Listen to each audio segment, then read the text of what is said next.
কি অবস্থা মামা? মামা পোশাক ডলফিনের হাতেই কিন্তু প্রাণগুলো যে শিকার মামা। এই যে নিউজটা আমরা কিন্তু বর্তমান কিন্তু সোশ্যাল মিডিয়া দেখতেছি, ফেসবুক বলেন, টিকটক বলেন এবং ইউটিউব বলেন, বর্তমান কিন্তু এই এই ভিডিওটা কিন্তু সোশ্যাল মিডিয়ায় খুব জনপ্রিয়তা পাইতেছে। তো মামা এই যে নিউজটা কিন্তু সম্পূর্ণ ভুয়া নিউজ, একটি এআই দ্বারা তৈরি করা এই ভিডিওটা। এই এআই আমাদেরকে কিভাবে বোকা বানাইতেছে দেখতে পারেন। এই এআই এর কারণে কিন্তু আজ পৃথিবীটা কোন পথে চলে যাইতেছে আপনারা খুব ভালো করে জানেন।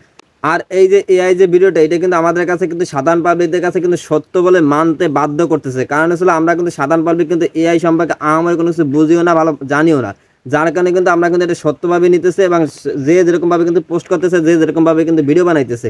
তো তো এইখানে সব থেকে একটা বড় নিউজ ছিল, আমরা যে এই যে ভিডিওটা দেখছি বা জেসিকা নামে যে ব্যক্তি বা প্রশিক্ষণার্থী, তার নামে কোনো অস্তিত্বই না। আসলে এটা যে জেসিকা নামে যে প্রশিক্ষণার্থী আছে বা ডলফিনের সাথে এরকম ভাবে করে, এরকম কোনো ব্যক্তি কোনো প্রকার কোনো খোঁজ খবর মেলেনি। এবং বিভিন্ন যে তথ্য অনুযায়ী বা বিভিন্ন নিউজ অনুযায়ী এটা সম্পূর্ণ একটি এআই ভিডিও দ্বারা তৈরি করা এবং পৃথিবীতে এরকম ধরনের কোনো প্রকার কোনো প্রশিক্ষণার্থীও নাই। আর এই ভিডিওটা সম্পূর্ণ যে আপনাদের যে ভোকাল অর্থাৎ ভয়েসটা, সেই ভয়েসটা শুরু করে সম্পূর্ণ ভিডিওটা সম্পূর্ণ কিন্তু এআই দ্বারা তৈরি করা। তো মামা এই যে এআইটাকে ভবিষ্যতে কত প্রকার ক্ষতি হইতে পারে এটা আপনারা যদি চিন্তা করেন তাহলে বুঝতে পারবেন। আর এই এআই সব থেকে বড় সমস্যা ছিল, এই এআই পরবর্তীতে যে আমাদের যে মেয়ে সমাজ বা নারী জাতি তাদের জন্য কিন্তু খুবই ভয়াবহ হইতে পারে। কারণ পুরুষদের ক্ষেত্রে কিন্তু তেমন কোনো কিছু হবে না, কিন্তু মহিলাদের ক্ষেত্রে কিন্তু অনেক কিছু হয়ে যেতে পারে।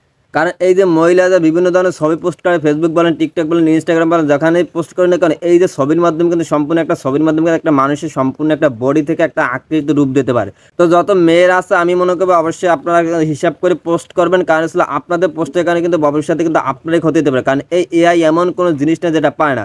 বর্তমানে যে জুয়া যে প্ল্যাটফর্ম, সেখানে সম্পূর্ণ এই এআই দিয়ে ভিডিও তৈরি করতেছে, একদম বাস্তবতা।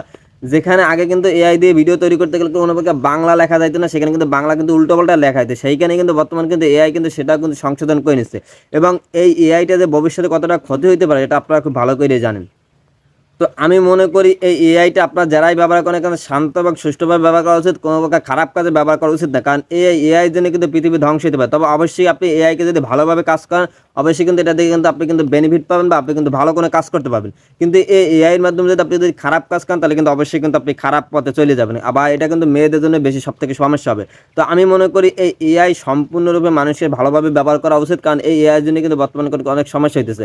এবং এই যে জেসিকা নামে যে এই যে প্রশিক্ষণার্থী বা এই যে ভিডিওটা দেখাইতেছে, দেখতে পাচ্ছেন একটা ভিডিও কি নিখুঁতভাবে তৈরি করতে পারে যে পুরো সোশ্যাল মিডিয়া, পুরো বিশ্বব্যাপী মানুষ সঠিকভাবে বা সত্যভাবে ভাইবে নিছে। পরবর্তীতে এটা যাচাই বাছাই বা বিভিন্ন নিউজের মাধ্যমে জানা গেছে এটা সম্পূর্ণ ফেক এবং সম্পূর্ণ রিয়েল ভিডিও না, এটা সম্পূর্ণ এআই দ্বারা তৈরি করা হয়েছে এবং ভোকাল থেকে শুরু করে তার ভয়েস থেকে শুরু করে সম্পূর্ণ ভিডিও A to Z কিন্তু এরকমভাবে তৈরি করা হয়েছে। তো আপনার চিন্তা করেন যে এআই ভবিষ্যতে কতটা ক্ষতি হতে পারে সেটা আপনারা খুব ভালো করে জানেন। তো মামা অবশ্যই সকল নারী বা সকল আপুদেরকে বলবো যে অবশ্যই আপনারা সাবধানে ফেসবুক বা ইনস্টাগ্রাম বা সোশ্যাল মিডিয়া সাবধানে পোস্ট করবেন, কারণ এই এআই জন্য কিন্তু আপনাদের ভবিষ্যতে ক্ষতি হতে পারে। এমনকি যারা এআই ব্যবহার করেন তাদেরকে বলবো আপনারা হিসাব নিকাশ করে ব্যবহার করবেন, কারণ এই এআইয়ের জন্য কিন্তু এই পৃথিবীতে অনেক ক্ষতি হতে পারে, আমাদের বাংলাদেশে অনেক ক্ষতি হতে পারে, ভবিষ্যতে কিন্তু এর প্রজন্ম কিন্তু আরও খারাপ হতে পারে। তো আমি মনে করি এই এআইটা সবাইকে সাবধানে ব্যবহার করা উচিত।